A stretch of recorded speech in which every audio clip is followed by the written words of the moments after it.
especially for working moms, it's a constant struggle because you feel like no matter what you're doing at work, it's never good enough. And it's because you have this family at home that's on your mind or is Mhm. taking your time.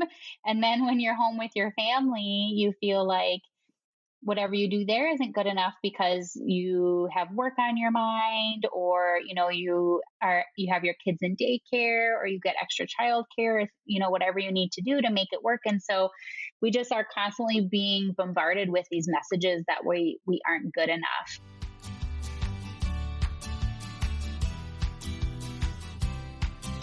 Welcome to the Confessions of a Working Mom podcast, where we bring you real life working mom stories, tips, tricks, and advice for thriving and surviving in motherhood. Because you shouldn't have to experience working motherhood alone. Join our community of support as we discuss all of the things and how we get by in this sometimes crazy and imperfect journey of working motherhood. Hey everyone, welcome back to another episode of the Confessions of a Working Mom podcast. On this week's episode, I am talking to Gretchen Cleveland. Gretchen spent over a decade working as a corporate attorney, and she worked closely with businesses on everything from system implementation to process development to mergers and acquisitions. During that time, she became an epic problem solver and a solution builder. She's now transferred her solution building skills to the online space, where she practices as an online business manager and business strategist. She continues to work with incredible heart-centered business owners. Gretchen thrives on learning about and understanding her clients' visions, partnering to identify ways to elevate and spread their messages, and then building behind the scenes processes and systems to make the client's dreams a technical reality. Gretchen and I talk about all things being a online mom-owned business owner, balancing your family life, and how she was able to take the skills that she had learned and honed in on in her corporate job and take those into her business. So I hope you enjoy this conversation with Gretchen. Let's dive into it. Hi, Gretchen. Welcome to the Confessions of a Working Mom podcast. How are you doing today? Hi, Kelli. I am well. How are you? I'm pretty good. Thank you. So can you tell us a little bit about yourself, your family, sort of like your background, and anything else you want to share with our audience today? For sure. So as you already said, I am Gretchen Cleveland. I am a mama to three littles. So I have a 3-year-old, a 6-year-old in first grade, and an 8-year-old in third grade. And I have been with my partner for over 15 years. And right now we are living in Colorado. But you might be able to tell as we talk today that I have a really nice, strong Wisconsin accent. So I'm originally from the Midwest, and we were most recently, before Colorado, we were living in Madison, Wisconsin. Okay. Yeah, I'm actually in the Midwest as well. I'm from Chicago. So. Oh, wonderful. Yeah, we both went to UIC. That's where we met. Oh, wow. I actually did. I went there for a couple of years, actually, and then transferred somewhere else. But yeah, I started out going there after high school. That's awesome. Small world. Yeah, very small world. Yeah, cool. So yeah, awesome. So Gretchen, can you tell us about what you're doing online now, sort of your online business, how it came about, and was it something you always wanted to do, or how did you start the business, or how did you get the idea for it?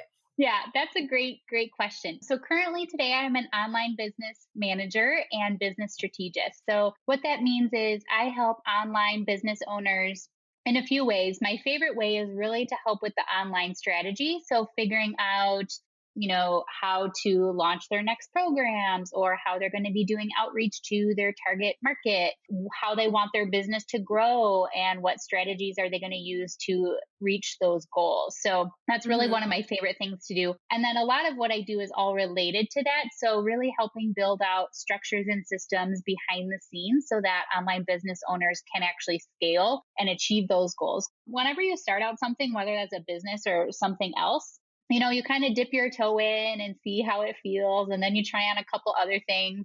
And then before you know it, you have all these different things that maybe aren't organized or don't work super well together. And so I find that a lot of my clients are sort of in that boat where they started out and everything was working just fine, but they're kind of at that threshold where in order to scale, they need to create some more efficiencies and automations and things like that. So that's where I step in and really help figure out how we're going to get from point A to point B. And I was a corporate attorney for 10 years and some funny correlations. So I'm definitely finding that a lot of my work now in the online space is very similar to my work as an attorney. I was a heavy project manager. In addition to using my legal skills, I did a lot of forming businesses and especially selling businesses, which are, very strategic and sometimes intense projects. So I think my training there really led me to be successful here. And I honestly wasn't even familiar with what an OBM was until maybe about half year ago. So I certainly knew what a VA was, but I had been in my legal career, like I said, for 10 years, and I was just really ready for something new. I wasn't feeling very inspired by the law. Like I wasn't excited to learn new things. And with the 3 little kids, I definitely was looking for more time freedom. And my partner also was getting his PhD. He just graduated this past summer. So we were also looking for a bit more geographic freedom, because when you have 2 people who, 2 career focused parents, it can be really hard to relocate. And right. so I just knew that I was just really looking for more freedom and control over how I spent my time and really how I spent my life. And so I'm going to get my years mixed up because I keep forgetting it's 2021, but yeah. in about end of 2018, I got the inkling to leave my legal job. And then I spent 2019 just really like saving and planning. I joined a mastermind to help me figure out how to set up an online business and really kind of formalize what I wanted that business to be. And then at the beginning of 2020, in January, my company actually eliminated my position. So they had just undergone a big acquisition and had way too many attorneys. And I was the remote attorney living in Colorado, and my position was eliminated, which actually worked out really well since I was planning on leaving anyway. So I had started my own career coaching business, because one thing that I discovered as a working mom was that I really lost that sense of who I was and what I cared about and what was important to me, and even like what interested me or what was fun, because so much of my time was just work and kids and work and kids. So, yeah, right. I'm sure everyone listening can relate to that. So I had developed a course to help working moms and just working women in general kind of come back to who they are, figure out what it is they want to do so that they can then recalibrate professionally. And so I did that last summer, and, it was really great. But one of the things that I learned was that I was really lonely. So I had missed all of that collaboration and brainstorming together and things like that, which in the coaching model that I had set up, because it was a group coaching program, I didn't really get to do as much of that as I liked. And also, it was really, really challenging for me to get clients, because in a pandemic, a lot of people are not super interested in leaving their jobs because they're just grateful to have a job. So with that, I was like, well, I don't really see myself going back to the law for all the reasons I already mentioned. So how else can I use my skills and leverage those to do something that affords me that freedom that I was looking for, but also will maybe hopefully provide that more one-on-one contact and collaboration that I'm looking for, and maybe hopefully just not just be so much of a struggle to really find people who want to work together. So that's how the OBM business was born. Nice. Yes. I've been hearing a lot more recently about OBMs, and I had never heard that term before either, before I sort of started exploring the online space. But I think that's great that you were able to sort of kind of evaluate what you truly needed, which was that sort of freedom, but you still wanted to collaborate with people, and that you came to this sort of place in the OBM world. I think, yeah, that's just something that's a lot of us working moms sort of want to find that place that we're both happy with, what our home life and our career life. And I think It sounds like you found that. So I think that's really great. Yeah, thank you. Yeah. And it's always an evolving process, right? So I'm sure we both have felt this way or feel it now and have friends this way of, because our kiddos are always changing and the world is always changing, finding what works for you professionally is always going to be changing too. So kind of getting comfortable with that willingness to reevaluate and make change. For sure. Yeah. Did you follow a sort of like an OBM training program, or how did you go about like getting started? Or did you kind of just say, this is what I sort of want to do, so I'm going to transition to trying to find these types of clients? Great question. So I frankly just transitioned, but I had built several websites on my own. I was an editor for a blogging franchise. And so I was familiar with kind of the online world and blogging and how to use all those tools and platforms. So I had that specific online knowledge that I had been doing that for about 3 years, just kind of more as a hobby and things I like to do on the side. So I already had that. And then, with my legal work, so much of what I did was actually understanding and building and implementing systems. And one thing that I learned about myself is that I can catch on to that really quickly. Like it just comes naturally to me and I don't really have to struggle at it. And so I decided that I just needed to trust that skill of mine and, that I can figure out anything if it relates to like these platforms and apps and things like that. And so when I launched my online business model, I don't charge by the hour because I do recognize that some of these things are going to be entirely new to me. And, what matters to me most is that I have a good relationship with my clients and that we get along well and enjoy working together. So if that means that I am spending a longer time learning a platform or a tool that a client wants to use, that's totally fine with me. I don't have any issues about that whatsoever. And it benefits me because then in the long run, I get broader experience. So that was kind of how I went about doing it. And because I had kind of been in this world for a while, and thankfully, because I had launched my coaching business, I had a ton of online business friends that I had developed over the last year. So I also just had a network of people who I could reach out to and just let them know what I was doing. And I've gotten some clients that way, or they've referred me to their friends. So it kind of all came pretty organically. Nice. Yeah, that's great. Yeah, I love that. So we talked a little bit about how you had sort of used your project management skills and you took those from your corporate law career and took those into running your online business. So a lot of moms I hear are sort of just scared and nervous to, like, a lot of them don't even think that they have the necessary skills to start an online business. So what would you tell them and give them advice on where they can look to start finding, start evaluating? Like, I know myself included, like I had that feeling for quite a while. And then just had to kind of make the leap just like you did and just trust that I did have those skills and background and I could carry those with me from a corporate job to an online business. Yeah.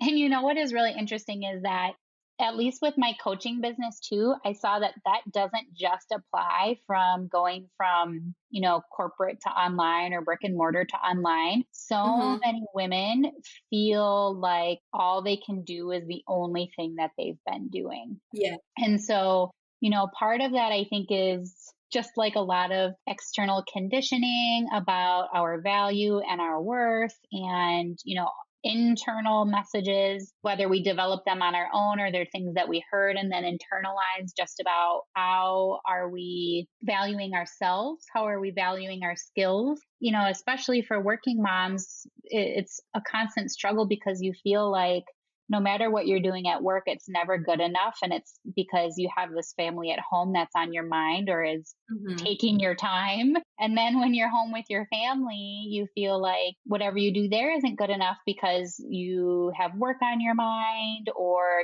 you have your kids in daycare, or you get extra childcare, whatever you need to do to make it work. And so we just are constantly being bombarded with these messages that we aren't good enough. And so I feel like the first step really is to start combating that. And so one of the things I started about 5 years ago is just a gratitude practice. And so I know this is really common and a lot of people talk about it, but in addition to writing what you are grateful for in your life, you can start writing things that you're grateful for about yourself.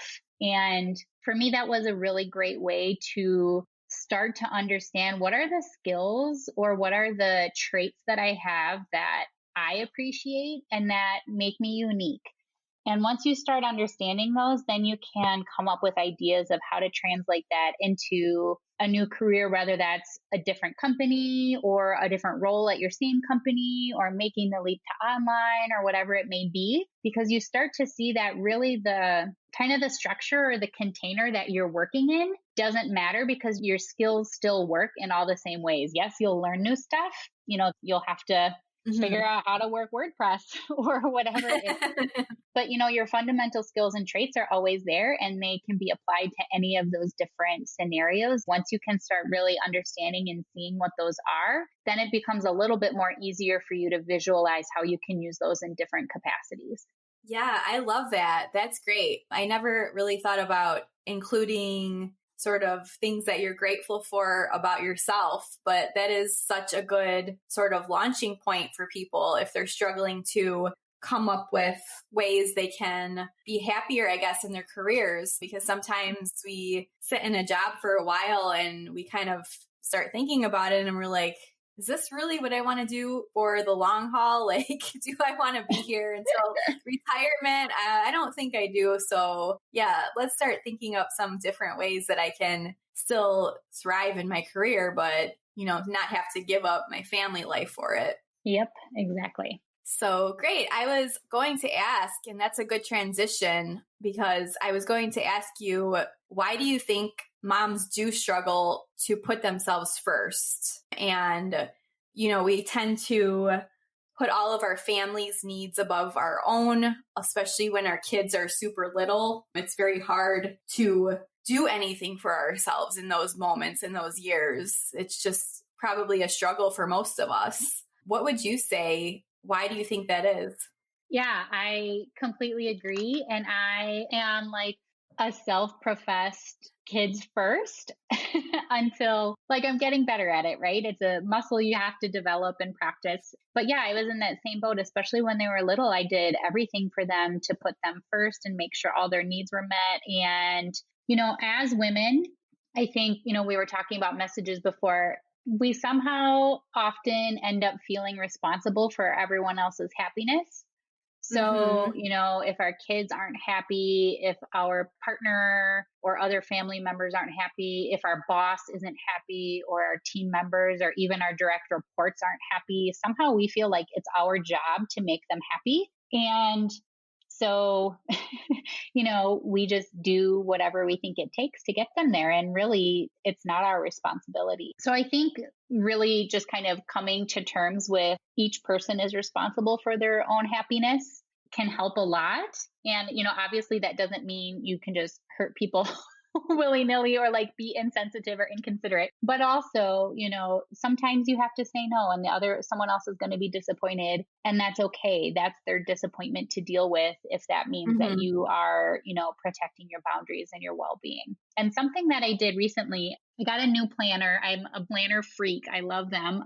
I tried a new planner for 2021.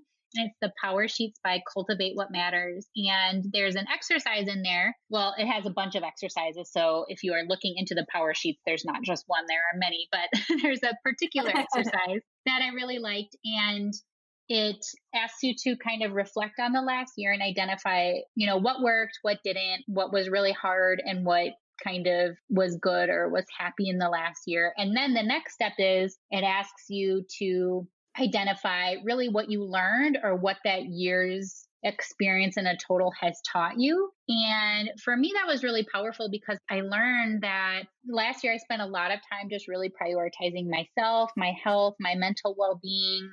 With all of us in a pandemic, I very early on in spring felt a rapid decline in, my mental health and things like that. So I turned it around. And what I really learned was that when I prioritized myself, everything in my life worked so much more smoothly and was so much more fun and graceful and happy. So my relationships with my partner and my kids were better. I had a better attitude toward my work and my business, even when my business was, challenging. I found more joy and gratitude in kind of the daily moments. And so even if it takes time, I think, to prioritize yourself and put yourself first, what I learned is that time you spend there has so many ripple effects and positive ramifications down the road that if you don't spend the time on yourself, you're ending up spending the time on things that you otherwise wouldn't have to, like bickering kids or stewing over like interaction you had with a coworker or something like that, that is really just not a good use of your energy. So if you can divert that time and energy to yourself, those other things just kind of don't happen, or you're able to move through them much more quickly. So I feel like in the end, you end up saving time rather than feeling like you spent time on yourself. Oh, yeah, I would 100% agree with that. So it took me a little bit longer to realize that. I would say since probably September, October, I've been really trying to prioritize myself. And it is such a world of a difference when you do that. And I don't think you even realize how much you're neglecting yourself until you start adding those things in, and then you start prioritizing yourself, and then you just see the compound effect of it as the months go on. So it probably will take like a couple of months to actually start feeling like the effects of it. But once you do, it's just like, it's an amazing change. Like you can't even describe it unless you've experienced it. It's just like a world of a difference. Right. And then it becomes a non-negotiable, right? Because you think about, well, look where I am now versus where I was before. Why would I ever go back to not loving myself? Yeah, for sure. I just think that, and it's a lot of what I've talked about on this podcast too. It comes up again and again with moms. And I always ask the question, like, what is something you have to do for yourself every day? And all the different answers are really unique. But I'm happy that moms are actually taking the time to do something for themselves every day. Right. Yes. Yes. Way to go, moms.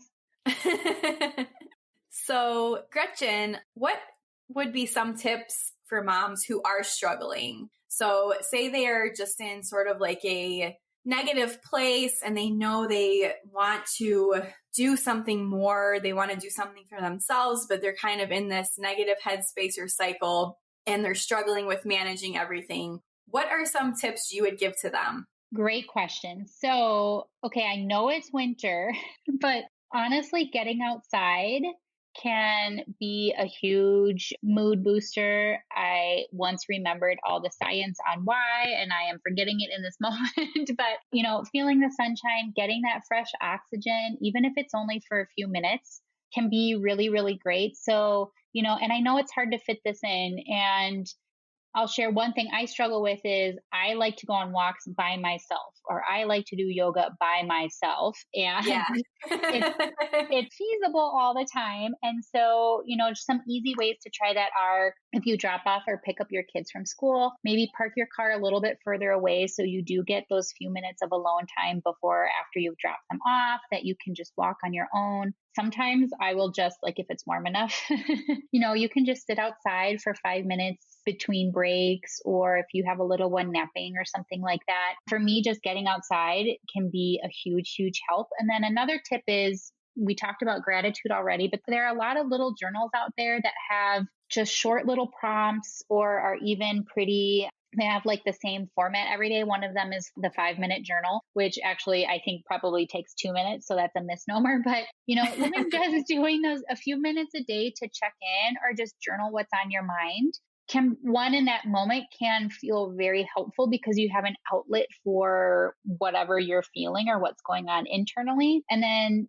second, if you look back at it over, a month or every 3 months or something, you can start to develop trends, or you can even like physically see as you read your words how your mood or attitude has changed over time with a short journal practice. So I feel like that's another super easy thing to build in. You do have to build it in as part of your routine, right? That's always the hard part. Those aren't very time consuming things that you can do to build in little breaks for yourself and prioritize yourself. Yeah, for sure. I think sometimes that's the hardest part, is just sticking to that routine. Like, we all have the great ideas that we want to do and our goals and everything. But then when it comes to it, like actually doing it every day or every few days or however often you want to do it, I think that's the most challenging part. But I'm a part of a membership now that talks about like habit stacking and like adding on habits. So like the first week you just do something small for like 5 minutes. And the second week you add something else on. And then the third week you add another thing on. And like by the time you get to the fourth week, it just becomes like sort of automatic in your head. Like, this is what I'm going to do. Yep. Yeah. And I think another thing along with that, you reminded me, another thing that really helps is just describing yourself as like that person can help with the habit. So for example, I am pretty much normally a terrible water drinker. And so I started telling myself, like, I'm a person who drinks a lot of water.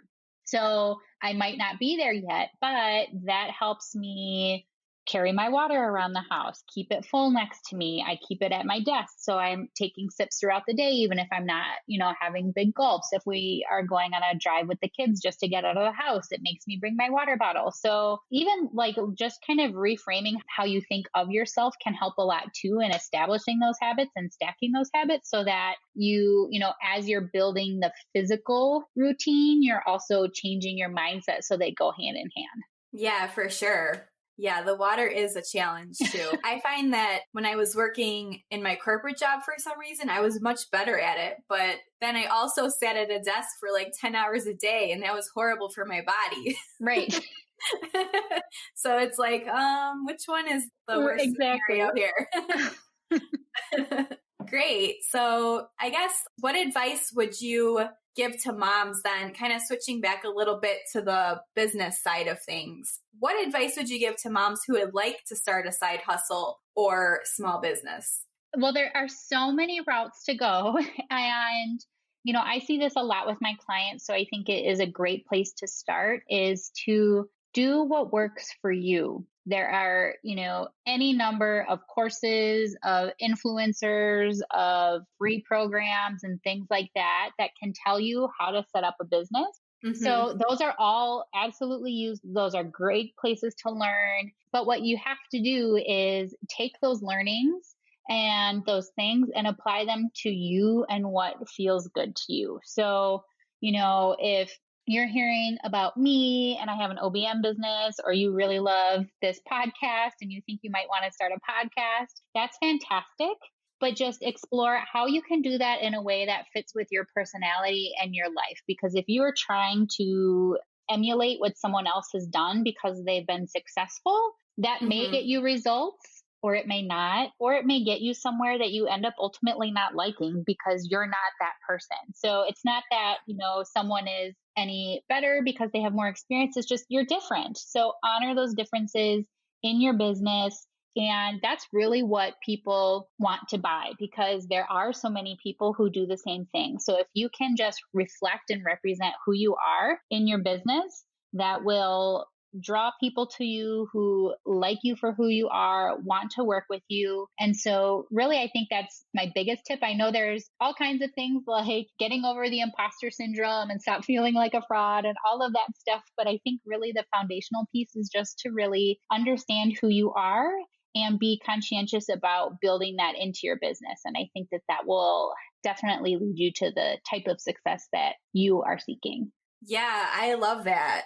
Yeah, I think that's so important because especially like when you're first starting out, there's so many different things out there. And as you mentioned, like different entrepreneurs you can follow, different programs, different coaching programs. It's just overwhelming at times to try to figure out, okay, should I take this coaching program? Should I go this way? Should I just do everything myself? Because I really don't have the budget right now to like pay somebody else to do coaching and to set up this business. And yeah, but I love that advice that you just gave, like stay true to yourself and do really what feels good to you. And there might be things that absolutely don't work for you. Like personally, like video, I really struggle with being on video. And I know a lot of entrepreneurs are moving towards video, but it has just really been a struggle. So that's part of my business where I'm trying to figure out, like, should I do video or should I just stay to podcasting? Should I just keep going on this path or should I try new things? But right now it doesn't feel good for me to be on video. Right. Then don't do video. Yeah. And like, there's also a trial and error, right? Like you probably had to try video a couple times to see if it felt good or not. So it's not about like ruling things out because they are not on brand for you or whatever, but it's, you know, and you have to start somewhere. So if following, you know, a plan or a schedule that someone is offering you, if that gives you the tools that you need to at least get going and see what works, like do that. My advice is not to, you know, create everything from scratch, but it is like, if something doesn't feel good, don't keep doing it. Exactly. Yeah. So important. So Gretchen, is there any other advice that you'd like to give moms that are listening? So coming from, you know, just a very like hectic corporate lifestyle, which I'm sure many of you can relate with, is just be patient with yourself as you are, you know, refining your priorities and refocusing on yourself and figuring out what your world looks like in 2021 because it's constantly changing. I feel like the most important thing you can do is just be patient and give yourself grace because you're going to screw up some days. You're going to snap at your kids. You're going to miss a deadline. But ultimately, you know, if you can focus on what's important, that's you and those relationships. And so those other things can fall away. So if you can just, like I said, be patient and show yourself some grace, you'll feel a lot less stress and anxiety in your life and just your day-to-day living. I love that. And I love that I'm hearing that message on many different fronts lately. I feel like I've been seeing that message a lot to sort of just give yourself grace and allow yourself time to rest and reset and all of those good things, because ultimately when you do allow yourself to do all those things, good things come from it. Like then you can start really like seeing like what you're capable of, I think, when you allow yourself to take that time to rest and reset. Yep, totally agreed. You said that very well. So Gretchen, I just have a couple more questions for you. I do ask these questions to every guest, sort of get to know a little bit more about you and what you're working on and your likes and things like that. So what is something you would consider, and we talked about this a little bit earlier, like something that you have to do every day so you can start your or end your day on a positive note? So my favorite thing is actually I have a diffuser next to my bed. So my favorite thing every night is just filling that up with whatever I feel like I need. You know, sometimes it's just lavender. Sometimes it is, you know, if I'm feeling congested or something, but really that just helps me turn off the day, relax, feel grateful, and helps me fall asleep. I love lavender as well. That is my favorite. Yeah. I love that. So what is your favorite working mom hack that would get you through a hectic or difficult day? So I guess a hack would really be, this is going to expose me a little bit. So in my office, I had an art wall and I had whenever, because you know, your kids make like such an abundance of art. Oh, you never know where to put it.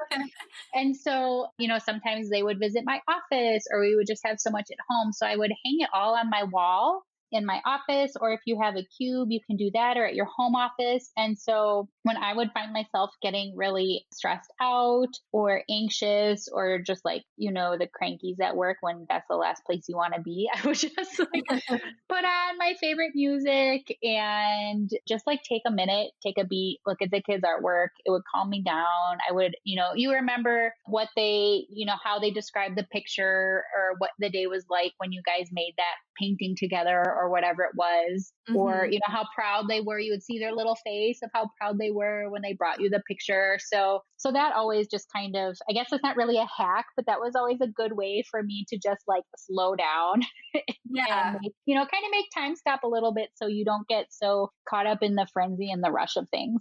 Yeah, I love that. Yeah, it sort of kind of is a reset, right? Yes. Yeah, I love that. So who are your favorite either podcasters, bloggers, a favorite author that has really influenced you throughout the years? So I love reading. I'm a huge reader. And one of my favorite authors is Jen Sincero. And she just had a new book that she released for 2021 called Badass Habits. But you probably know her from, she has You Are a Badass. She has You Are a Badass at Making Money. You Are a Badass Every Day. And then now this new one, Badass Habits. And what I really love about her is first of all, she's older than me, which not that it really matters, but she kind of came into her own at a later age. And so for me, that's like, I often feel like we feel the pressure to have it all figured out. And why don't you know your career path and all of that sort of stuff? So one thing, I just like her voice and her perspective because she didn't really turn her life into what she wanted it to be until she was in her 40s. And so that's just kind of like, I like just reading from her and the permission that she gives to take your time to get your stuff together. But she's really about, her general topic is manifesting, but the way that she talks about it is not in the Gabby Bernstein way, which I also love Gabby, but it's in a much more like practical, realistic, relatable way for me, at least. So when I read You Are a Badass, I think that was probably in my 7th year as an attorney and was really unhappy and knew I needed to turn stuff around. And so reading that first book really helped me start doing things like the gratitude practice and those different types of activities that helped me prioritize myself and reframe how I was approaching my life and thinking about myself. So I typically read that one at the beginning of every year. And then all her other books just really supplement and build on that. So I would definitely say if you have not checked out the Badass series, that it is a good one, as long as you don't mind some foul language. Yeah, I've read 2 of her books and I downloaded one on Audible, and her actually reading the book is awesome too, I have to say. Yeah. So I live about an hour from Boulder, and she has spent a good chunk of her life in Boulder and has friends in Boulder. And so she has You Are a Badass Every Day, and they're like little snippets. And so she did a book reading in Boulder, and I went because that was before COVID and you could do things in person. Nice. But yeah, I can imagine her book was awesome because just hearing her, she read some excerpts and stuff, and it was just really captivating. And she just her personality is very well reflected in her writing style. So it's cool to see, her reading her words because they're already so vivid and well done. Yeah, I love that when the author just has that type of personality in their audiobook where it just kind of draws you in. And it's like, sometimes I just am tired and just want to lay there and listen to something and not like actually have to hold the book. Yeah. So it's perfect to download books like that. Yeah. So what are you currently working on that you're most excited about? Well, I have not done my own 2021 business planning because I've been doing it for all my clients. Yeah. So I'm really excited. I scheduled a CEO day for myself to really just like hunker down and build out my plan. I have so many visions of things to bring to help people, and it's really exciting to serve in this way for me. I feel like I am creative and collaborative, which are 2 important things for me, but I feel like really I am serving my clients really well and getting them what they need. And so I'm just kind of excited to dive into that and map out the year. I don't have any illusions that the plan will not change because 2020 taught us that. Yeah. But it is just kind of fun to put things together and figure out, okay, this is what I want to achieve this year. And just to have that somewhere to get excited about and see every day and remind me why I'm doing what I'm doing. So I think that will be an awesome kind of project to guide the year in a positive way. Yeah, that sounds great. And yeah, I'm excited to see where you go and what direction you go. And it sounds like, your business is really helping people and you're really doing things that you love and being creative, which is awesome. Thank you. I really appreciate that. So Gretchen, where can we find you online? Where do you hang out the most often and all that good stuff so people can follow you if they're interested in what you're doing? Yeah, thanks for asking. So I am on Instagram at gretchen.cleveland and my website is gretchencleveland.com. Okay, perfect. And I will also include all of that in the show notes for the listeners as well, so they can go in, click on all those good links and find everything right there in the show notes. So great. Thank you. Yes, of course. So thank you so much, Gretchen, for coming on the show today. I really appreciate you taking the time to just talk to me and tell me your story and all of the great little nuggets of advice you gave. I really think it's really super important that we keep sharing all these stories about the different ways, I guess, that we do work as working moms, right? Because we're not all the same. We don't all have the same story. So I just think it's great that you took the time to come on today and share that with us. Oh, thank you so much. This was super fun. And yeah, I could not agree. The more we can share stories and see ways of doing things, I think just inspires us and helps us, grow and expand the way we want to. So thank you. Yes, of course. And thank you so much, Gretchen. Have a great day. You too. Bye, Kelly. Bye. And to another episode of the Confessions of a Working Mom podcast. Don't forget to go check out the show notes for links to all of the resources that we've talked about today.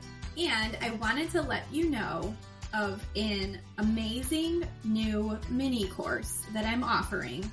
So if you head on over to theworkingmomcollective.com/purpose, you can sign up for a mini course on discovering the path to your purpose. So in this course, I will take you through 6 modules to help you go from stressed, burnt out, and overwhelmed in your current career situation to happy, excited, and hopeful, and filled with passion for pursuing your purpose. So this mini course will set you up to pursue your purpose with the mindset that you can actually turn your dreams into a business. So go to theworkingmomcollective.com/purpose to sign up for this mini course and tag me on Instagram once you sign up, letting me know what you've discovered in your journey to pursuing your passions. So let me just tell you, I have been wanting to release a resource for all of you for the longest time, and I'm finally just putting this out into the world in hopes that it will help somebody that was like me about a year or 2 ago when I was completely unhappy in my current career situation. I knew I had to make a change, but I didn't exactly know where to even start. I didn't know what even the next step would look like. So this mini course is for you if you have that feeling where you know that you want to do something more, that you want to pursue something else, and you just really are unsure of where to get started. So it will be 6 modules. Module 1 will be a skill assessment and survey. Module 2 will be mindset work. Module 3 will be truly exploring your dreams and what those look like and how you can actually turn them into reality. Module 4 will be taking those dreams that you explored and formulating them into a business idea.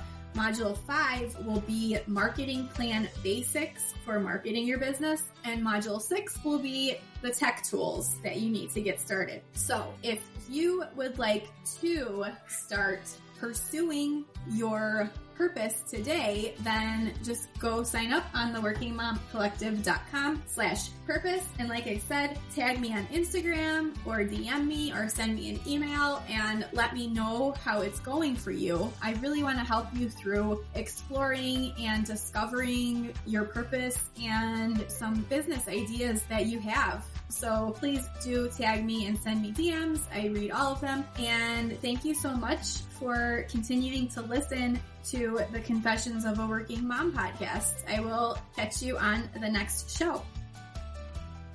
I would be so grateful if you went and left a rating and review of the podcast. So Apple loves it when you rate and review the podcast that you love listening to, and it would just mean the world to me if you went over and left a rating and review for the podcast.